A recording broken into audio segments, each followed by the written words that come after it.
নারী উদ্যোক্তা কি? বাংলাদেশের নারী উদ্যোক্তা শব্দটা শুনলেই অনেকেই নাক সিটকানো শুরু করেন। কারণ আমাদের দেশের প্রেক্ষিতে নারী উদ্যোক্তা মানে হল নারীদের নিষিদ্ধ কাজ করা। কারণ আমাদের সমাজে নারীদের জন্য বরাদ্দ কেবল গৃহস্থলী কাজকর্ম। একজন নারী উদ্যোক্তা আর একজন পুরুষ উদ্যোক্তার মধ্যে কোনো পার্থক্য নেই। একজন নারী যখন নিজের কর্মসংস্থানের কথা চিন্তা করে কোনো চাকরি বা কারো অধীনস্থ না থেকে নিজে থেকেই কোনো ব্যবসা প্রতিষ্ঠান স্থাপন করার চেষ্টা করেন বা পরিকল্পনা শুরু করেন, তখন তাকে উদ্যোক্তা বলা হয়।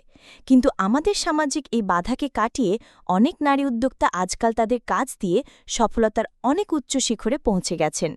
এখন মানুষের মন থেকে নারী উদ্যোক্তাদের প্রতি অবজ্ঞা অনেকটা কেটেছে। মানুষের মনে নারী উদ্যোক্তাগণ এখন জায়গা করে নিয়েছেন। অনেক পুরুষের পাশাপাশি নারী উদ্যোক্তাগণ এগিয়ে যাচ্ছেন তাদের কাজ দিয়ে, বুদ্ধিমত্তা দিয়ে। নারী উদ্যোক্তা বলতে কি বোঝায়? আসলে আমরা পুরুষ উদ্যোক্তা বলতে যা বুঝি, নারী উদ্যোক্তা বলতে তাই বুঝি। একজন নারী উদ্যোক্তা যখন নিজের কর্মসংস্থানের কথা চিন্তা করে, কোনো চাকরি বা কারো অধীনস্থ না থেকে নিজে থেকেই কোনো ব্যবসা প্রতিষ্ঠান স্থাপন করার চেষ্টা করেন বা পরিকল্পনা শুরু করেন, তখন তাকে উদ্যোক্তা বলা হয়। নারী উদ্যোক্তাকে আলাদা করে পরিচয় করিয়ে দেবার কোনো প্রয়োজন নেই। আমরা আমাদের দেশে এই শব্দটাকে আলাদা একটা ব্যাখ্যা দেওয়ার চেষ্টা করি। কারণ আমাদের দেশে নারীকে কেবল পুরুষের পণ্যের বিজ্ঞাপনের মডেল হিসাবে দেখা হয়। কিন্তু একজন নারী যে নিজেও একটা উদ্যোগ নিয়ে সফল কিংবা স্বনির্ভর হতে পারে, সেটা আমরা মনেই করি না। কারণ সেই আদিকাল থেকেই নারীকে আমরা বন্দী করে রাখতে ভালোবাসি।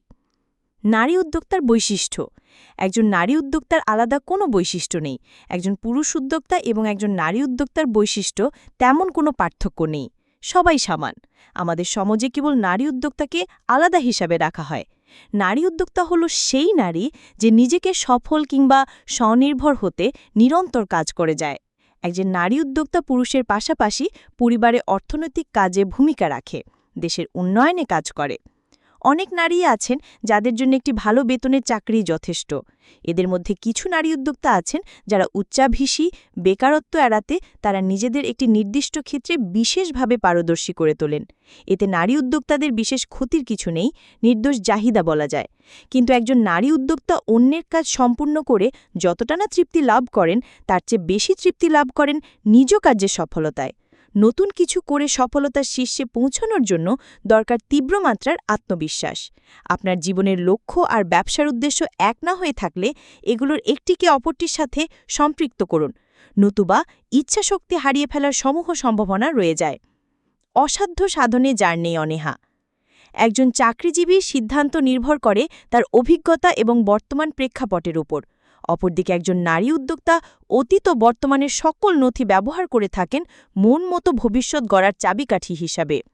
পূর্বতন সকল স্মারক ও প্রমাণ যদি কোনো কিছুকে একদম অসম্ভব বলেও দাবি করতে চায়, একজন উদ্যোক্তা সেগুলোকে বাধা হিসাবে না দেখে অসাধ্য সাধনের কোনো না কোনো রাস্তা খুঁজে নিতে পারেন। এক্ষেত্রে ধৈর্যের অভাব বা সিদ্ধান্তের ঝুঁকি তার কাছে কোনো বাধা নয়। কারণ যুগান্তকারী পরিবর্তন রাতারাতি ঘটে না। অনেকগুলো ছোট পদক্ষেপ একসময় বড় পরিবর্তনের রূপ নেয়। আত্মবিশ্বাস। আত্মবিশ্বাস সফলতার চাবিকাঠি। নারীরা স্বাভাবিকভাবেই তাদের ক্ষমতার অপ্রতুলতার জন্য পরিচিত। তাই যে কোনো জায়গায় লড়াই করার আগে নিজেকে প্রস্তুত করতে হবে আত্মবিশ্বাস সৃষ্টির মাধ্যমে। এটি খুবই গুরুত্বপূর্ণ, কারণ আপনি যদি নিজেকে বিশ্বাস না করেন, তাহলে কেউ আপনার পণ্য বা পরিষেবাগুলোতে বিশ্বাস করবে না। বিনিয়োগকারীরা আপনার সাথে বিনিয়োগ করবেন না। এমনকি আপনার অধীনস্থ কর্মীরাও আপনার সাথে কাজ করতে স্বাচ্ছন্দ্য বোধ করবে না। আত্মবিশ্বাস ছাড়া ব্যবসার কোনো ক্ষেত্রেই আপনি ইতিবাচক ফলাফল পাবেন না। বিশ্বাস করুন যে আপনার মাঝে সুপ্ত যে মেধা আছে, বিশ্ব সেটাই চায়। আপনি পৃথিবীকে অনেক কিছু দিতে পারবেন যদি শুরুতেই আপনার আত্মবিশ্বাসকে বাড়াতে পারেন।